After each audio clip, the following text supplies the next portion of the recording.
అవునది ఏ విధంగా బాగుంది, ఏడ బాగుంది అంటారు?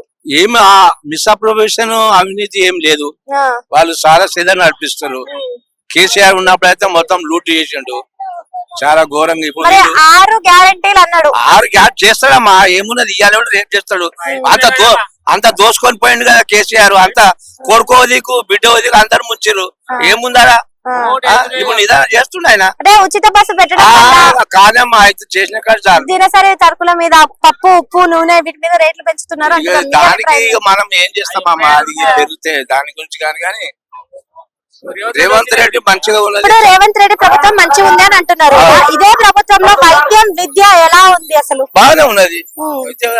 గవర్నమెంట్ స్కూళ్ళలో పిల్లల్ని పంపించడానికి చేస్తుండు కదమ్మా, అన్ని స్కూల్ బాగా చేపించాడు కదా.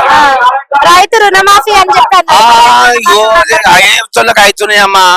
కొందరు అవకతవకలు వాళ్ళే పాల్టుండి అయితలేవు గాని రైతు రుణమాఫీ కూడా చాలా చేసిండు ఆయన. కేసీఆర్ ఉన్నప్పుడు రైతులకి రైతు రుణమాఫీ, రైతు బంధు, రైతు బీమా, రైతు భరోసా ఇలాంటి పథకాలు ఇచ్చుకుంటూ పోయాడు. ఏం ఇచ్చుకుంటా పోయినా ఉన్నాయి అమ్ముకుంటూ ఇచ్చిండు ఆయన. జేబులకి ఇచ్చిండా? అల్ల కమిషన్ కొట్టిండు, ఇళ్ళ కమిషన్. కేసీఆర్ ప్రభుత్వం ఏం ప్రభుత్వం? దోసుకున్నాడు దాచుకున్నాడు తప్ప ఆయన ఏది లేదు.